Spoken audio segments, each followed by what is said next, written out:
প্রিয় দর্শক, এই ঘাটিনা ব্রিজ, এটি সিরাজগঞ্জ জেলার উল্লাপাড়া উপজেলা ঘাটিনা ব্রিজ। এটা তো এই ব্রিজ থেকে অপ্রীতিকর ঘটনা আজকে ঘটেছে। দুটি ছেলে এসেছে এই ব্রিজের উপর সেলফি ওঠার জন্য। অসংখ্য ছেলেপেলে আসে এই ব্রিজের উপর ঝুঁকিপূর্ণ পরিবেশের মধ্যেও সেলফি ওঠার জন্য। আসলে আমাদের একটি ভুলের কারণে একটি তাজা প্রাণ চলে যায়। একটু অসতর্কতার কারণে আজকে একটি প্রাণ স্পটেই গেছে, আরেকটি প্রাণ খুব মুমূর্ষু অবস্থায় চিকিৎসাধীন অবস্থায় আছে। হসপিটালে এলাকাবাসী উদ্ধার করে নিয়ে গেল। আসলে খুব দুঃখজনক, হৃদয় বিদারক ঘটনাটি ঘটেছে। আসলে যতটুকু এলাকাবাসীর কাছে শুনতে পাচ্ছি, তাদের কোনো গার্লফ্রেন্ড হোক বা কারোর সাথে এসেছিল এই ব্রিজের উপর, তারা একটা আনন্দ মুখর পরিবেশে সেলফি উঠতেছিল। একটু অসতর্কতার কারণে দুটি ছেলেই ব্রিজের উপর থেকে পড়ে যায়। একদম ঘটনা, এখানে নিচে পাথর আছে, বড় বড় পাথর। এই পাথরের উপর পড়ে গিয়ে তার মাথায় আঘাত লাগে একটা ছেলেটির আসলে পরিচয় এখনো শনাক্ত করা যাচ্ছে না। এলাকার কেউ তার পরিচয় এখনো জানে না, বলতে পারছে না। তো বিষয়টা, মাথায় আঘাত লাগার কারণে তার ভিতরে মগজ বের হয়ে গেছে। তো ঘটনাস্থলে স্পটে মারা গেছে ছেলেটি। আসলে বিভিন্ন রেস্ট্রিকশন থাকার কারণে লাস্টে রক্তাক্ত অবস্থা আসলে দেখানো সম্ভব হচ্ছে না। তারপরে আপনাদের যতটুকু দেখানোর চেষ্টা করব।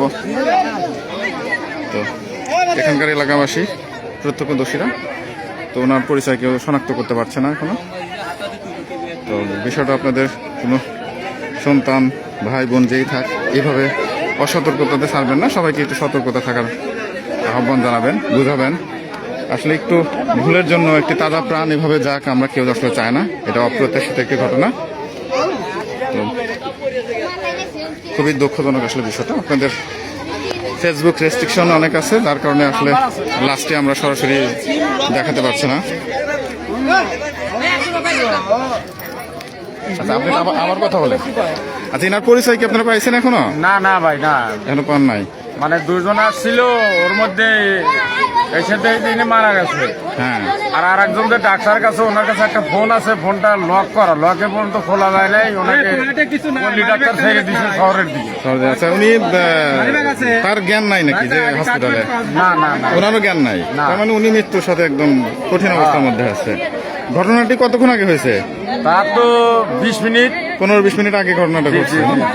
বুঝতে পারছি। ট্রেন কি আসছিল তখন? ট্রেন আসছিল। ওই ট্রেন আসার কারণে পড়ে গেছে নাকি এখান থেকে? মানে একজন লাভ দিছে, আরে নাকি মানে ট্রেনের সাথে ধাক্কা খায় মাটিতে পড়ে। ও, মানে এতটাই অসতর্ক ছিল। ট্রেন চলে আসতেছে, তাও সেলফি তোলা বাদ। এলাকায় অহরহ মানে নর নারী কিশোরী যারা আছে, এরা একটু অসতর্কতায় মানে ব্রিজে হাঁটতে পারে না, তারপরে এরা ব্রিজে ছবি ওঠার জন্য বা টিকটক করার জন্য এরা। আচ্ছা, ধন্যবাদ।